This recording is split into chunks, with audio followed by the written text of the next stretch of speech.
आज राज्यभरामध्ये धुळवडीचा मोठा उत्साह। देशभरामध्ये ठिकठिकाणी नागरिकांसह राजकीय नेते सेलिब्रिटी साजरी करतायत धुळवड।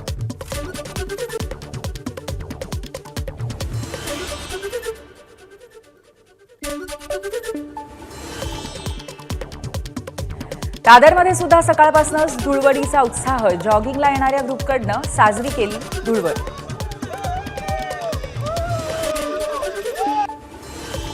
नागपुरामध्ये सर्वत्र रंगाची उधळण। तरुणाई सकाळपासूनच गुलालाची उधळण करताना रस्त्यावर।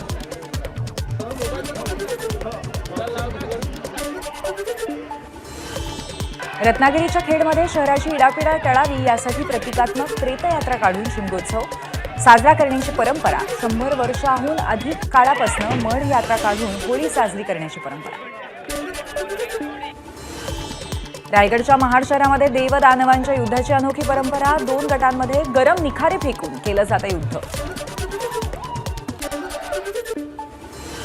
ठाकरेंच्या शिवसेनेचे आमदार भास्कर जाधव यांच्या तुरंबव गावामध्ये साजरा केला जातो शिमगोत्सव। यावेळी भास्कर जाधव यांनी ग्रामदेवतेची पालखी खांद्यावरती घेऊन नाचवली।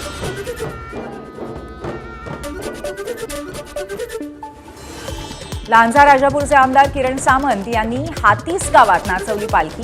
खडपे वाठार इथे हातीस गावाची ग्रामदैवत भैरी आणि जुगाईची पालखी नाचवत सामंत यांनी होळीचा सण साजरा केला।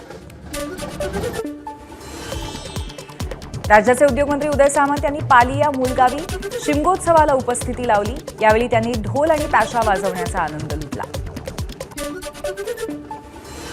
नंदुरबारमध्ये होळी उत्सवात खासदार गोवाल पाडवी झाले होते सहभागी। यावेळी पारंपरिक वेशभूषेत पाडवींनी नृत्यही केलं। धुलिवंदनानिमित्त अमरावतीमध्ये फाग महोत्सवाचं आयोजन। पारंपरिक नृत्य रंगांची उधळण करत अमरावतीकर फाग महोत्सवात सहभागी। रत्नागिरीचं ग्रामदैवत भैरी मंदिरामध्ये शिमगोत्सवाला सुरुवात।